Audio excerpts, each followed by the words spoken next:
आज हम मौजूद हैं एनडीएफ के दफ्तर में और आज हम आपको एक ऐसे शख्स से मिलाएंगे जिसने अपनी माजूरी को मजबूरी नहीं बनाया, आबिद लाशारी से, जिन्हें सदारती अवार्ड के लिए भी नामजद किया गया। इनसे बातचीत करते हैं कि इनका इस हवाले से क्या कहना है। बचपन में मैं खेलते खेलते मेरे दोनों हाथ आग में झुलस गए और इलाज मुआवजा हुआ, वालिदैन ने कराया, मगर ये जो हालत थी मुस्तकिल हालत बन गई, माजूरी की शक्ल में आ गई। और इसी माजूरी के साथ ही मेरी वालदा ने बड़ी मेहनत करके मुझे रिहेबिलिटेट किया गया। माना उसके में जो जो चीज़ें रोज़मर्रा के काम काज सिखाए ताकि मैं बहाल हो जाऊं, माजूरी के साथ जीने का गुर सिखाया गया। और उसी बहाली की वजह से और उसी काम को देखते हुए अगर आप दोनों मेरे हाथ देख सकते हैं, तो अगर मैं पूरे काम की सरअंजामी कर सकता हूं तो मैंने कोशिश की कि मेरे जो दूसरे बच्चे हैं, जहनी माजूर बच्चे हैं, जिसमें ऑटिज़म, डाउन सिंड्रोम और दीगर डिसेबिलिटीज़ आती हैं, जो जहनी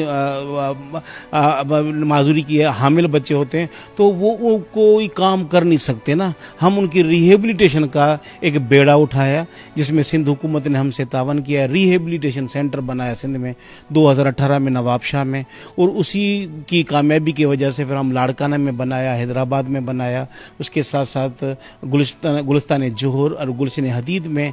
और ये सारा तावन सिंध हुकूमत का एक डिपार्टमेंट है, डीपीडी डिपार्टमेंट।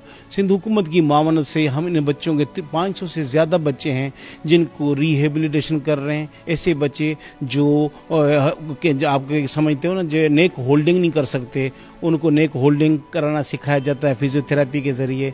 बच्चा बैठ नहीं सकता, उठ नहीं सकता, खड़ा नहीं हो सकता, उनको ये मामला सिखाए जाते हैं। चल नहीं फिर सकता, उनको मुख्तलिफ थेरापीज़ के ज़रिए हम चलना सिखाते हैं। बच्चा सुनता है मगर बोलता नहीं है, स्पीच लॉस होता है, तो स्पीच थेरापी के ज़रिए हम उन बच्चों को स्पीच थेरापी कराकर बोलना सिखाते हैं। सदर पाकिस्तान जनाब आसिफ अली जरदारी साहब ने भी हमारे काम को एक्नॉलेज किया और ये 14 अगस्त 2025 को अनाउंसमेंट हुई, जिसमें मुझे तमगा इम्तियाज से नवाजा गया है। मेरे लिए, मेरी फैमिली के लिए, मेरे अफराद बा माजूरी जो पूरे पाकिस्तान में रहते हैं, ये सब के लिए बहुत बड़ा एहसास है। आज हम नवाबशाह सेंटर में हैं और यहाँ पर हमारे आप बच्चों के साथ मिल सकते हैं, जो बच्चे हमारे ऑटिज़म के हैं, डाउन सिंड्रोम में हैं और ADHD हैं।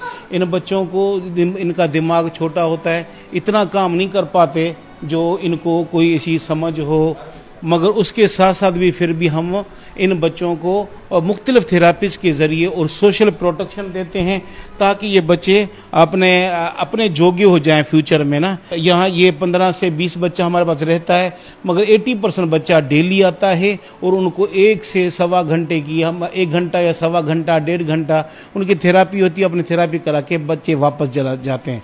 जब बच्चा आता है हमारे पास, उसको फिजियोथेरापी की ज़रूरत होती है, फिजियोथेरापी मिलती है, साइकोथेरापी मिलती है, स्पीच थेरापी मिलती है, ऑक्यूपेशनल थेरापी मिलती है।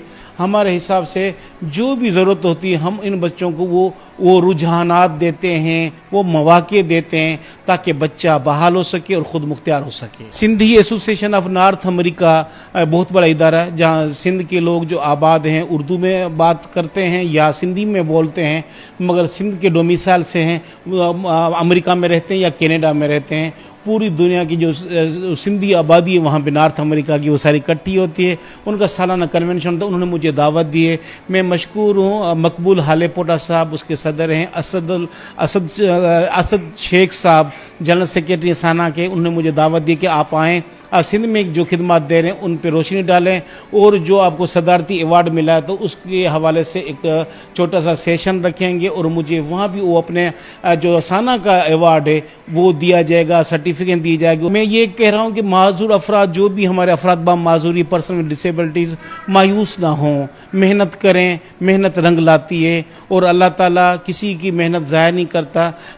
और तालीम अपनी बढ़ाएं, तालीम बहुत बड़ा जेवर है। तालीम होगी तो हम इंशाअल्लाह ताला ज़िंदगी के हर शोबे में अपना लोहा मनवा कर अपनी कौम के लिए बासे फ़ख्र बनेंगे। इन्होंने अपनी माजूरी को मजबूरी नहीं बनाया, इसने ऐसा इदारा बनाया है, माजूरों का इदारा सिर्फ नवाबशाह में नहीं, सिंध के दीगर शहरों में भी ये इदारे बनाए गए हैं जहाँ पर माजूर बच्चों की जो है देखभाल की जाती है, इन्हें ट्रीटमेंट किया जाता है, इनका इलाज किया जाता है। इन्होंने दीगर अफराद से भी कहा है कि अपनी माजूरी को मजबूरी ना बनाए और आगे आए ताकि इसी तरह सक्सेस स्टोरी बने।